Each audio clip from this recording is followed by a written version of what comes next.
we're probably not all a big happy family, but you'll find somebody in your near vicinity that could probably reach out and help you. Men are my favorite when I public speak, whether it's men conferences or whatever. Men are my favorite. When I was a dean of men at college here, I just developed a love for speaking to men.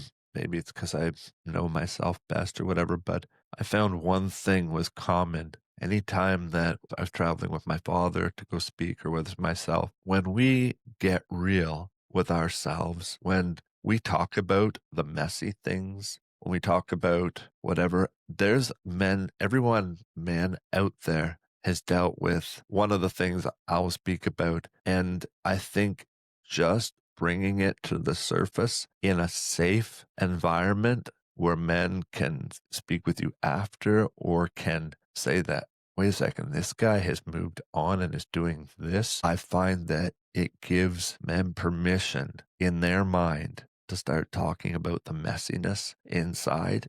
And if you're a man out there, I would say get yourself to a Bible conference. Get yourself to another man. Call our hotline or whatever, but men need to be brought to a spot where they're safe, no one's around or whatever, to let out what's truly inside them. Because until they do that, we are the most stubborn.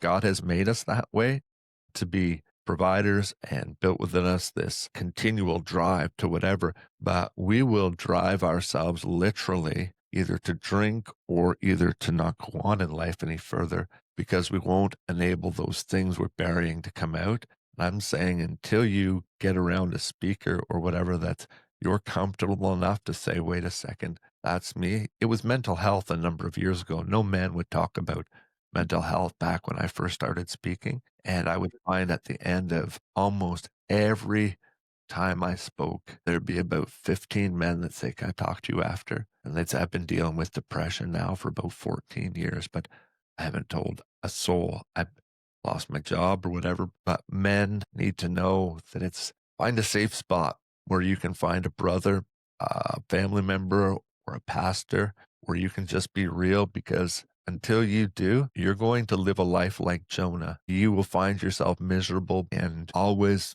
kicking against, like Paul said, the goads that were trying to prod him towards Christ. So, anyway, that's me off my soapbox now. But I No, it's love good men, stuff.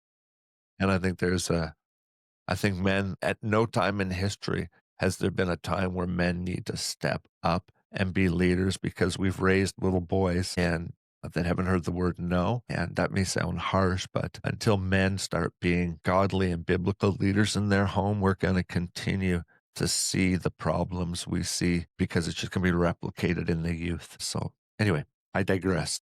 No, no, that's good stuff. Men do need to be men, and we do need to be leaders in our homes, and to be the support system that our families desperately need. There's no doubt about that. So to the listening audience, I want to say thank you for joining us for this powerful conversation with Stephen Wagstaff of Swagability Inc. and here on Father's Refuge. And Stephen, thank you for being here today. If this story encourages you, speaking to the audience again, if this story encouraged you, share this episode with someone who needs to hear that hope and healing are still possible. You can reach out to me at Father's Refuge at proton.me. That's Father's Refuge at proton.me. You can reach out to Stephen on his YouTube channel. Remember, no marriage is too far gone, no heart too broken for God to restore.